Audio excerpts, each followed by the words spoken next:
Welcome to episode 66 of the Hoop Threads podcast. Got some big time grassroots aficionados on the podcast today. Got Aneesh. Aneesh, I don't want to butcher your name, so I'm going to go ahead and let you introduce yourself to the people, let them know where they can find your work. Hi, first of all, Aaron, thank you for having me on. My name is Aneesh Namburi. I do work for Pro Insight and Sorber Sports. And yeah, I was at PSHAM over from Monday to Thursday. Let's go. PD. PD for Sorber Sports. And I also was at PSHAM and imbibed a great deal of grassroots basketball. The combo guard aficionado. So glad to have you on the pod, man. All right, so we are going to open this up with the My Dude section. So name a few guys you had already watched and liked coming into this that really balled out this week. Let's start with you, Aneesh. So I think it has to start for me with the Indy Heat backcourt of Jeremy Fears and Traven Gibbs-Lawhorn. Those are two extremely competitive dudes, both like 6'1" guards, and they'll just really get into you on both ends, and they complement each other really well. The mentality is the same, and Fears' ability to get downhill and get paint touches and then generate looks for teammates, as well as Lawhorn's ability to shoot, like create shots for himself, as well as create shots off movement, work off the ball. I think it complement each other really well, and their personalities mesh together really well, and their competitiveness made for a really great experience. PD? So I got four. Let's start with the two champions in 17s. The first one is Trey Green, who came up with seemingly every clutch bucket humanly imaginable from Okan. He was the shot creator they needed. Shot 40% and seemingly far more on pull-ups, especially pull-ups in the fourth quarter. Just a really fun basketball player with a wicked handle, and repeatedly had I'm him moments that we all appreciated. The second one would be Liam McNeely, whose Drive Nation won the pit, went 8-0 on the week, and just did drill pass shoot stuff, knocked down shots, especially he again shot 40% from three. This is going to be a theme for my guys. But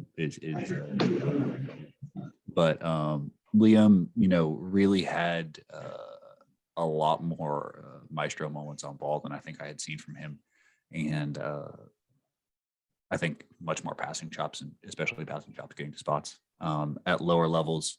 The 16U performances of Tyler Betsy and Jaleel Bethea, I think were two guys who had national coming out parties. Bethea is 6'5" and maybe the best shooter in the country for team final 16s. On like 210 attempts that we have in the database, he's shooting about 44% from three. The jumper looks a little bit Jaren Jackson Jr., but like cash, and he can hit it in basically every way possible, with range of out to, I would say, beyond the volleyball line. And then Betsy is bigger, is longer, is probably just a hair over 6'8". And again, shooter, went 7 for 8 in the 16th semifinal from three. Put the ball on the deck and has sort of turned into a confident downhill athlete. So my first standout, I saw for the first time in session 2, I want to say, in Indy, Jordan McCollum from Bradley Beal Elite 16s. His numbers on Sorber Sports were just out of this world. Almost 18 a game, 4.5 rebounds, CRAM score of 9.4. Had 27 in the, I believe, the 16U championship game against Mocan. I think he's going to be a really good player. Just interested in watching him develop. Just an energy guy that can score, rebounds pretty well too. The other two, I'm going to put my biased local hat on and going to go with Caleb Williams, who I think was the most important player on the takeover 16s unit that ended up winning Peach Jam. Averaged 8, 5, and 2. His per 40 numbers were 16 points and 11 rebounds a game. Didn't shoot very well for the tournament, but still had a really good impact on the game, rebounded the ball really well. Had a bunch of big and ones, had a couple stops, blocked some shots at the rim. I think he just really plays really well on the ball or off the ball. For his high school team, Sidwell went 30. I want to say they went 31 last year, and he was by far, I think, their best player. And in this takeover team, he's more of a coming off the bench guy. And I think his dad said that 6 out of the last 8 years he's played on takeover's B team. So this is kind of a recent revelation. Picked up a big offer from Villanova after the tournament was done. Pretty high on him. Monty Hansberry averaged 16 and 10 for Team Durant, a team that I think people were surprised ended up making the Final Four for Peach Jam.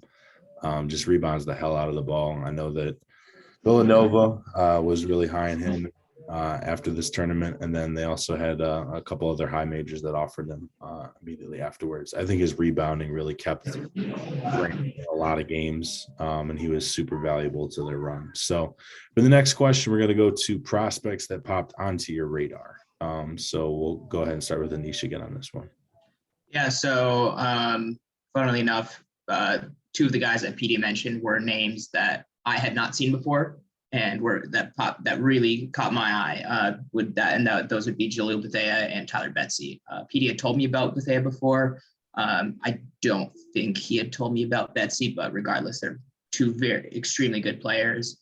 And basically just echo everything that PD said. He might have not said that. I really liked Bethea's ability to change speeds once he gets to the second level in order to get to the rim. And then with Bethea, with Betsy, sorry.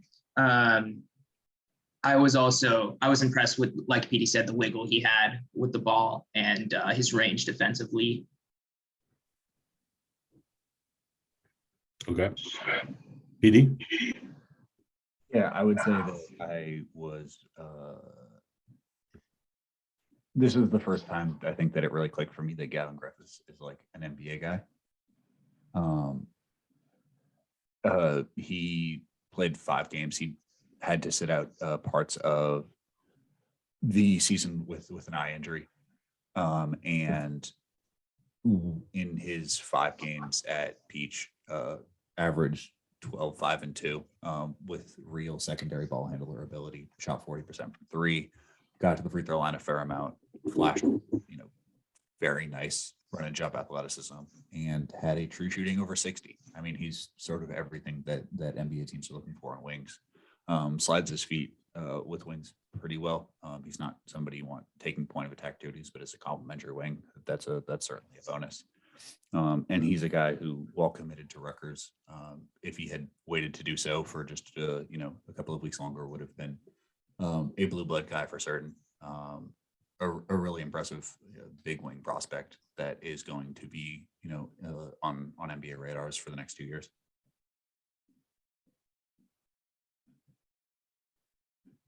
Got you. Okay. So for my answer to this question, Elijah Gertrude, I only saw him play once. He had a good game against Team Takeover, was hitting some shots from the perimeter. Had a really, really big dunk that he just barely missed, got just fouled on the way up. West Virginia and some other high majors were definitely interested in getting involved in his recruitment kind of late in this process. I believe he holds a Kansas offer. And then Thomas Sorber on Final 16s, just a big body, just not really much of an up and down guy, but in the half court, really hard to keep off the glass. Plays hard and has pretty good footwork, and finishes pretty well as well around the basket. Looking up his stats right now, I averaged 14 a game, 8 rebounds, 2 assists, and his CRAM score was 9.7. So just under 10. I think he was top 5 or so for his class. So really liked what he provides. He's picked up a couple of high majors offers since the tournament ended, one of them being Maryland.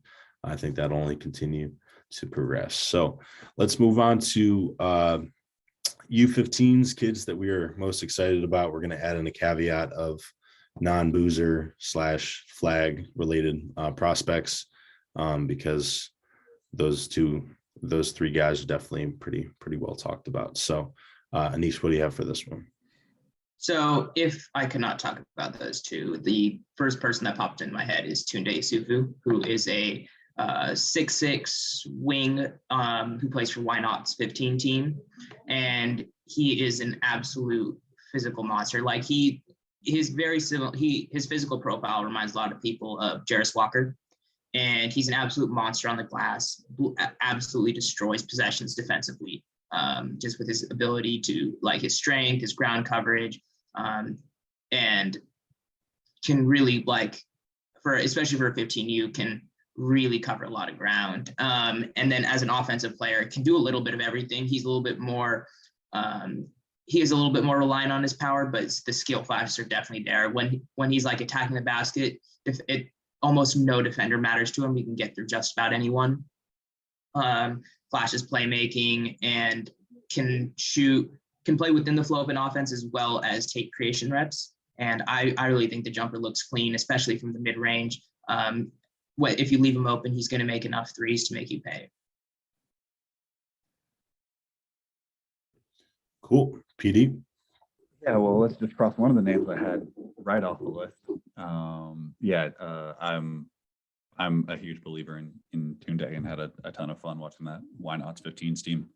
My name would be Jeremiah Green from Drive Nation. He has sort of garnered the nickname of Baby Maxi from people in Texas, just because you can tell that he has eaten a bunch of Maxi tape. Really loves the hesitation and his ability to turn hesitations into power. So if he'll hit you with a change of pace, and then if you give him space, we'll finish right through you. A really wonderful point guard prospect in the class of 25, and certainly a national guy. He tried out for the U17 team that went to Spain.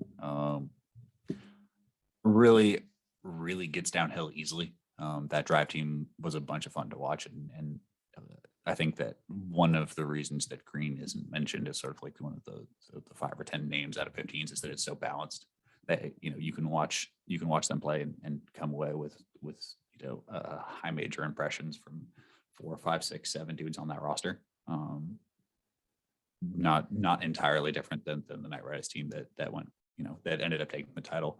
But Green is certainly somebody who tracks to be not just like a high major guy, but like a high major plus blue blood guy, given his size, the point guard position, and just how easily he does so many mature things for his age. Dope. So I had a couple, so I'm just gonna run through these real quick. I've been beating the drum for Ike Alozie on Scottish 15s, just dynamic athlete, has some just ball hawking tendencies that I think he'll be pretty dynamic on that end going forward. Jordan Smith Jr., got to have a local guy on there. He's just an absolute monster on the glass for a kid that young, just big hands.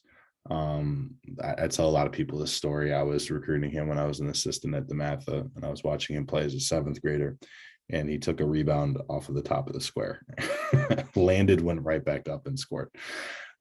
Just an insane athlete. I think he's going to be really good for PVI this fall. Going to surprise a lot of people.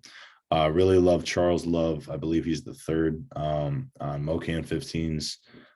Really good 6'4", 6'5" wing. Can take kids off the bounce. He can shoot from the perimeter.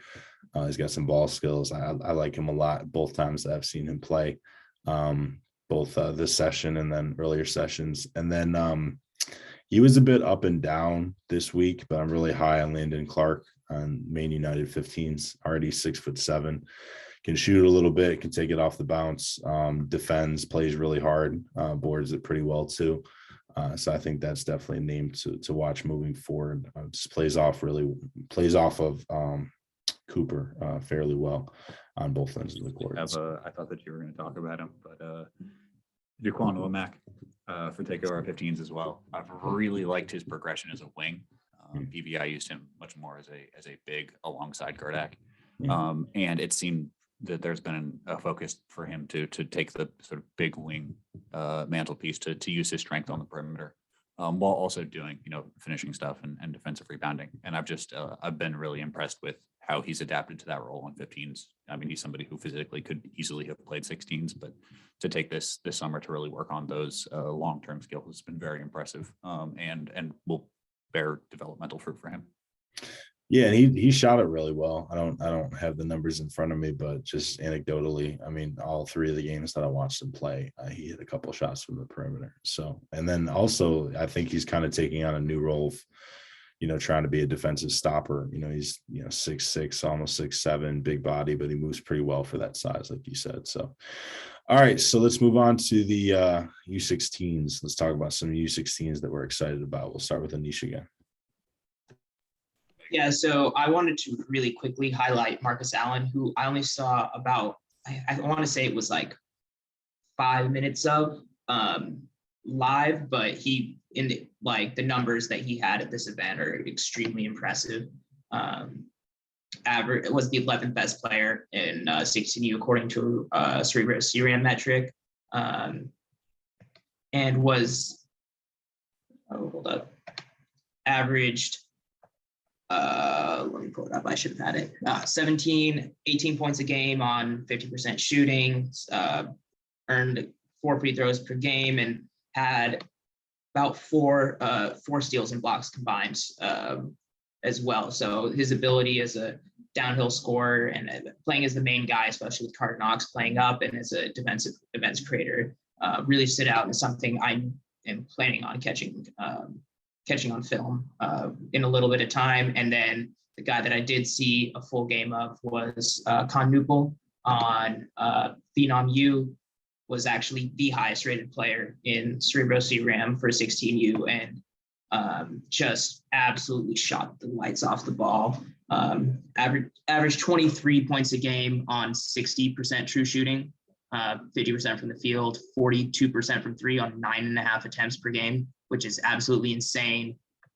Also was really good as a secondary playmaker, and knows where to be in his. So obviously 42% on 9.5 attempts from three shows his shooting, and he was able to do that both on and off the ball in a variety of situations. But he also used that shooting gravity in order to leverage himself downhill, and he is definitely not the most physically assuming player, and so was able to use that to his advantage as well, to catch people off guard and kind of get downhill and do what he wants from there. Was really good on the offensive boards as well. Pound serving work, man. Like it doesn't look like, when you look at him, you're like, this dude. Like I was watching their game against SFG, and some of the kids who I think played 15s were like, oh, how is this game close? And I was just like, oh, you see 23 for Phenom U. He's averaging like serious points. And the game that I watched, I think it was versus Team United on tape, like he was taking Cam Scott off the bounce consistently, taking Jaren Stevenson off the bounce consistently. So you're definitely right with how he was attacking there. Speaking of SFG, Pharaoh Compton had himself another very impressive long-term performance. Pharaoh's probably about 6'7", 6'8". He's sort of a power forward center tweener. In 5 EYBL games, he missed 5 shots. Good for a 73% true shooting. He finishes like he's an around the rim finisher. Maybe the best athlete in 16s. I would say of his, I've probably seen him. He probably got 20 dunks at EYBL this session. Really left-handed, but like moves pretty well. He'll be at Compass next year. I think he's somebody to watch, as he just only so much needs to go right in the next 3 years for him to like be a guy who's on NBA radars. If he continues the progression that he's on, it's already there. He's just so effective on a short roll. He moves his feet so well. He's so quick, so sudden, and just has a very effective finishing package, despite really only using his left hand currently. Another guy that really stood out to me, Junie Mobley, shooting the ball off the dribble, organizing things. I mean, he's still really slight as a player, but he knows how to get to spots. He's a very good passer. He orchestrates things. I think he was like probably the best overall like point guard just that I saw in that 16U division, which has a ton of point guard talent with Rob Wright, who played through injuries and was very good.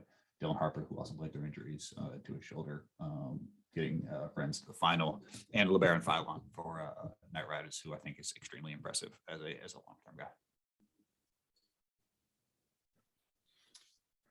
Got you.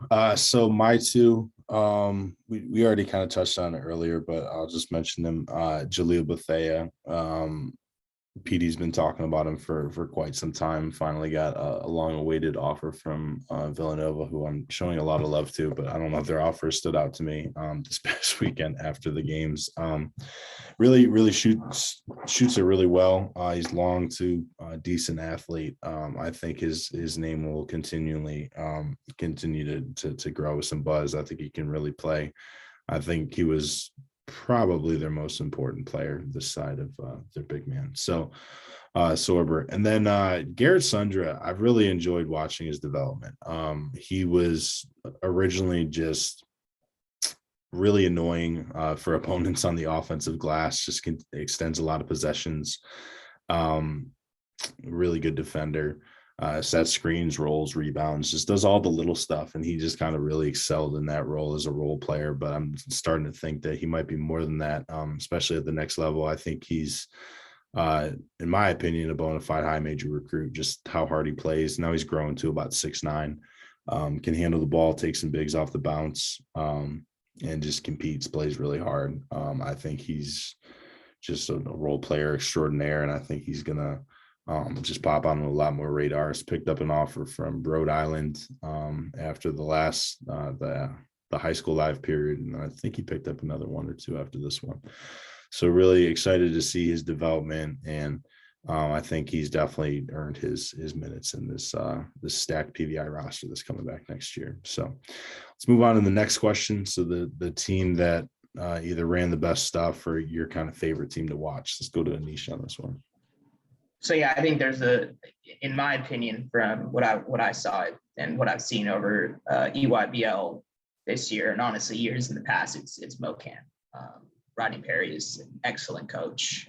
Just his creativity, both on the offensive end as well as his ability to get guys to buy in defensively, is just amazing to watch. And I generally do not think I am qualified enough to speak on the details of how exactly he does, but it's just amazing to watch. That's the only way I can describe it. Yeah, and he's just taken the job at Kansas State as the third assistant, joining Jerome Tang's staff. So there's going to be a little bit of a vacuum since he's not going to be on the sidelines for Link or for MoCan.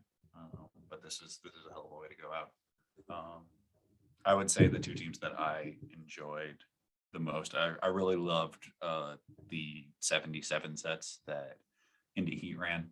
They would put Draven at the bottom as the second screen, and then after the double pick, they would have him flare or turn into a Spain. They ran a lot of stuff with a shooter at the bottom out of double screens that I thought was really inventive, because their lineup was with fears. So, with having multiple point guards, it allows you to really attack angles in a different way.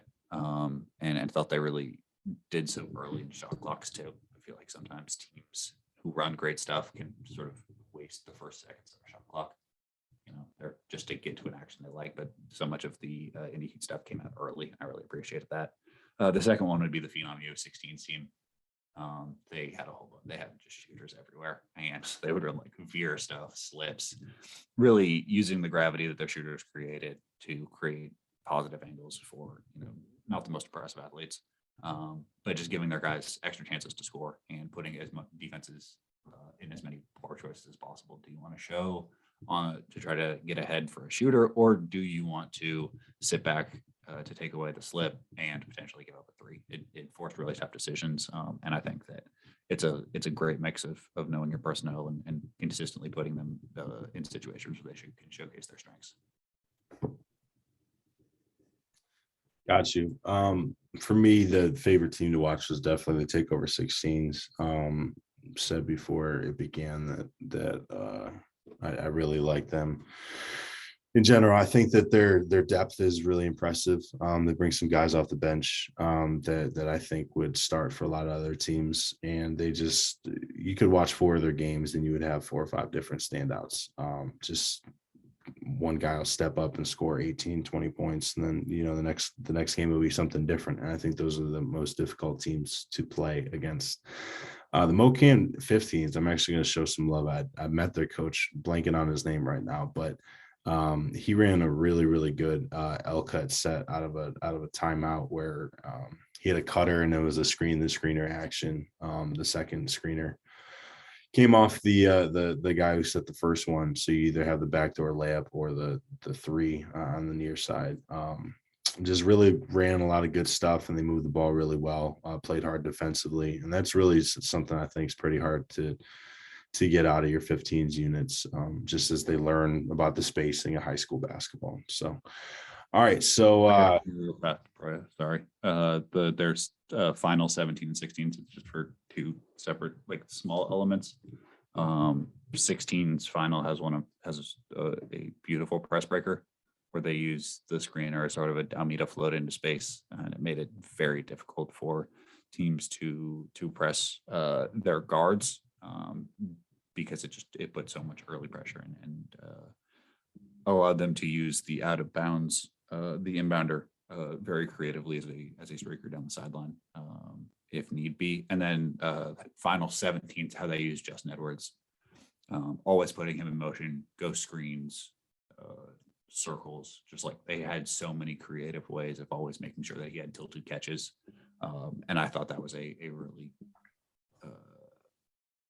that is the most college ready usage I saw, where it's like, this is exactly how I would want to use Justin Edwards at both at NBA and college level. And I felt like that was really optimizing him as a player, as an archetype, and then as a team. For sure. So let's move on to one of probably my favorite question from this set. I want you to create your best cross brands matchup. A la the matchup we had a couple of years ago with Team Takeover playing Compton Magic, when we had Hunter and Justin and Casey and all that match up with the Mobley brothers and Johnny Juzang and all that. So create your best matchup. Let's start with Aneesh again. Yeah, this might be a little bit lazy, and I'm not sure if it's pandering to you, but it has to be like a DMV matchup. However you want to make it. You want to make, like, the first one that pops up to me is Takeover versus New World. I just think they're two very, very good teams that made it extremely far in their respective shoe circuit bracket championships, and just kind of that DMV energy would be absolutely insane. Yeah, if we're just taking like pandering sections, I all weekend heard about how DMV plus Baltimore ran things. So let's just get a round robin. We can get Thrill 16 and 17s. We can put Takeover 16s in there, New World 16s and 17s, just like Durant 17s. Like, just throw them all in a pot and see who comes out, because line it up and get all 3 shoe circuits in there, and see what shakes loose. My second one would be the 16s from Takeover versus the 16s from Indiana Elite. I think Indiana Elite was the best 16U team that I saw this summer. And that Takeover group is so deep, and the Indiana Elite, like, their strengths are so strong with the 3 bigs and the point guard from Kentucky, whose name I'm totally blanking on at the wrong time, Travis Perry. And that's just such a fun stylistic matchup of a team that's 10 deep versus just this big 4 of like really real high major plus guys. That could see going either way, and maybe the best strength versus strength matchup that's possible. Well, PD actually took my matchup with the Takeover 16s versus Indiana Elite. So I'm going to get creative, but also not creative and use another local team.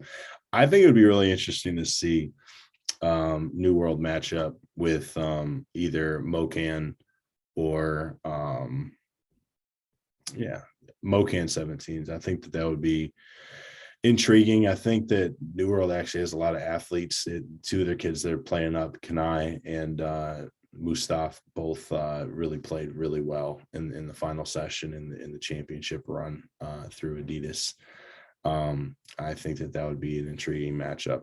It's the defense being played on both sides. I think a lot of New World success, I think, actually came from them on the defensive end. I think that the perimeter guarding skills and then having the 7-footer to block some shots with Baba back there was definitely pretty stifling. So I just would love to see how that matches up with them or maybe team final. So let's move on to our last question, which is the best narrative of the week.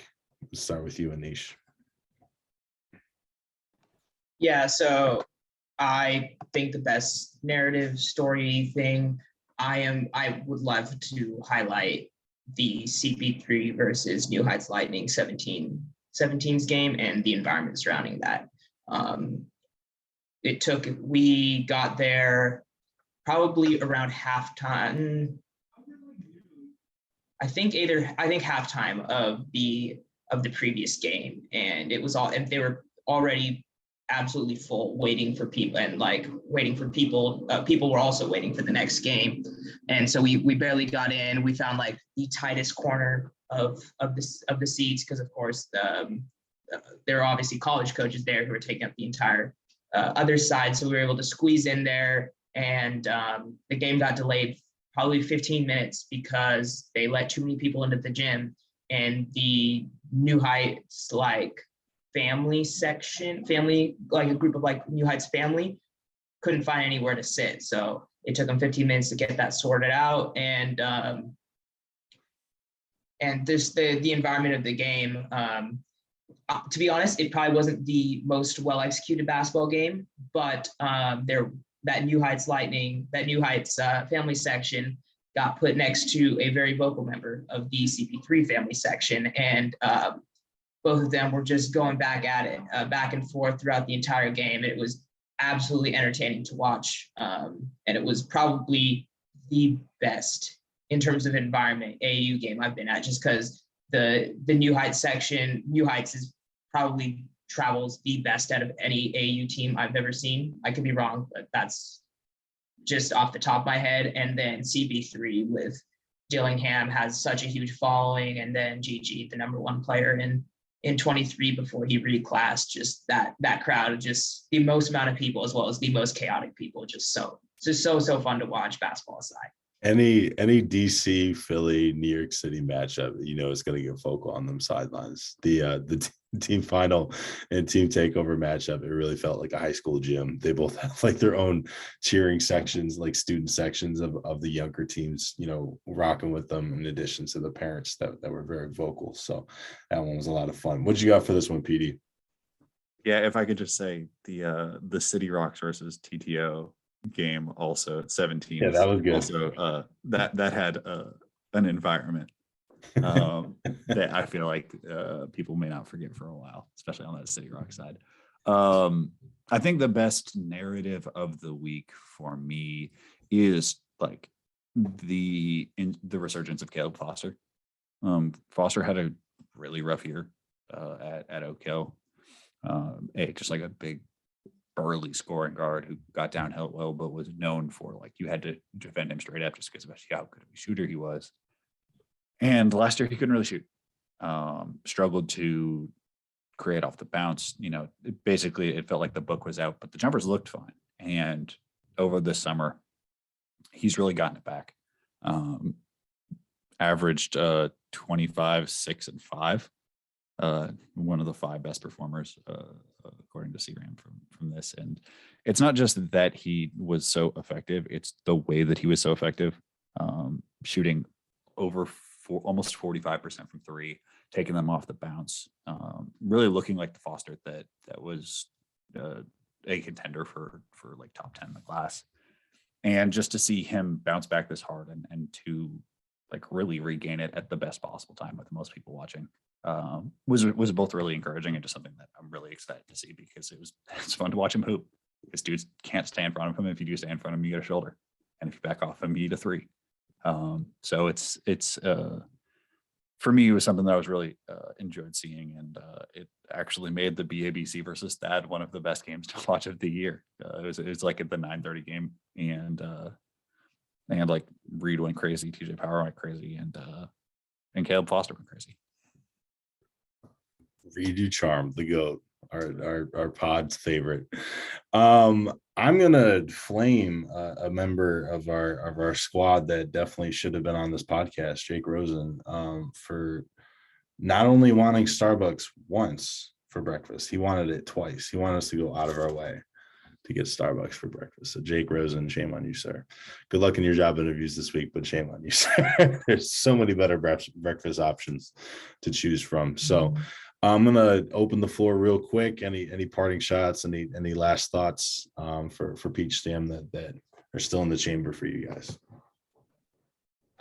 Yeah, I just wanted to mention one more guy in the just people that I enjoyed, that really enjoyed watching over this tournament that I didn't include. Tyler Johnson on New York Rens 17's 2023 point guard was down. So the Rens played Mocan probably Tuesday night, maybe I'm wrong, but earlier in the week, and they were down about 15 points in the second and fourth quarter, I'm fairly certain.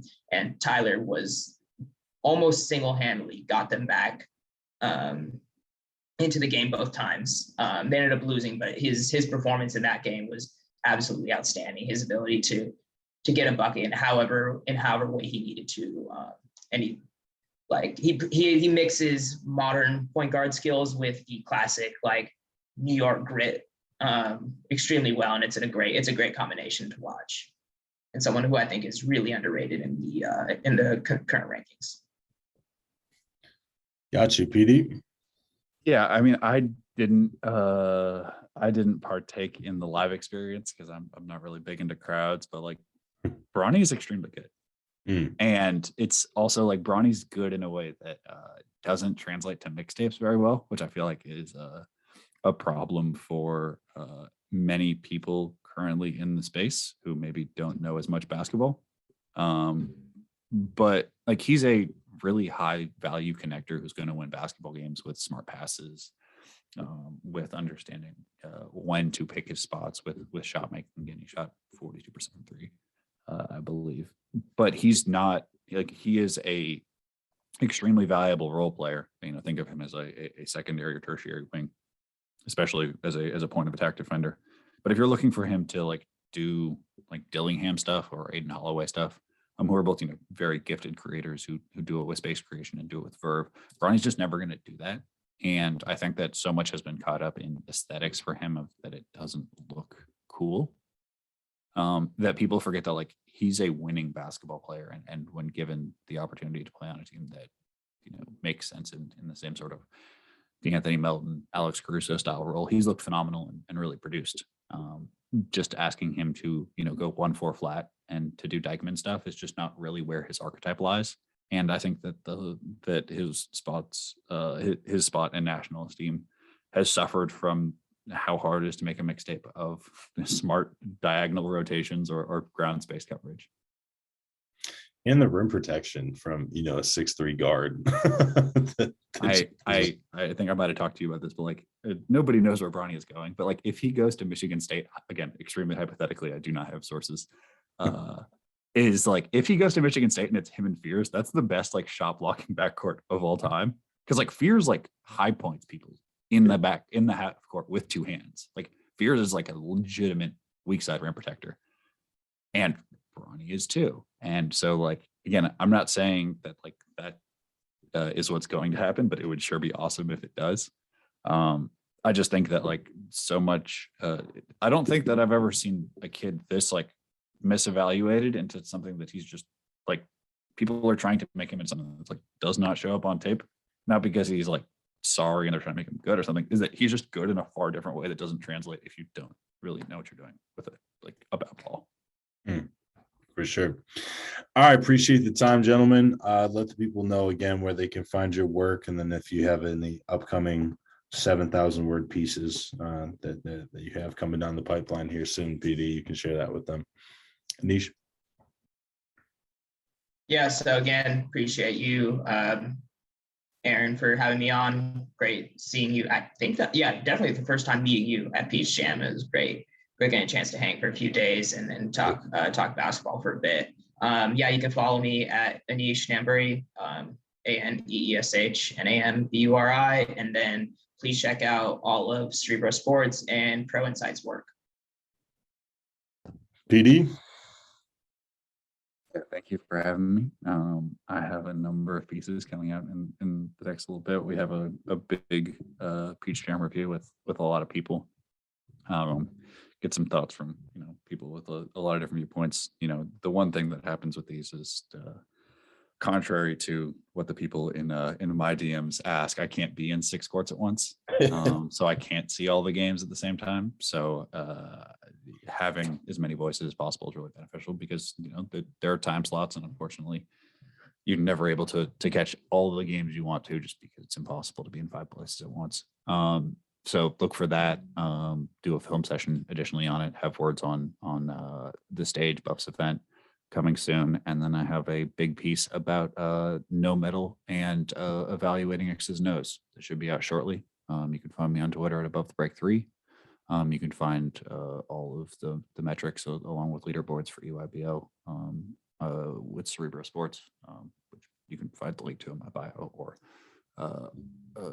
around the various basketball internets. Yeah, thank you again for having me. I had a great time talking ball. Appreciate it, guys. Take care. Talk to you soon.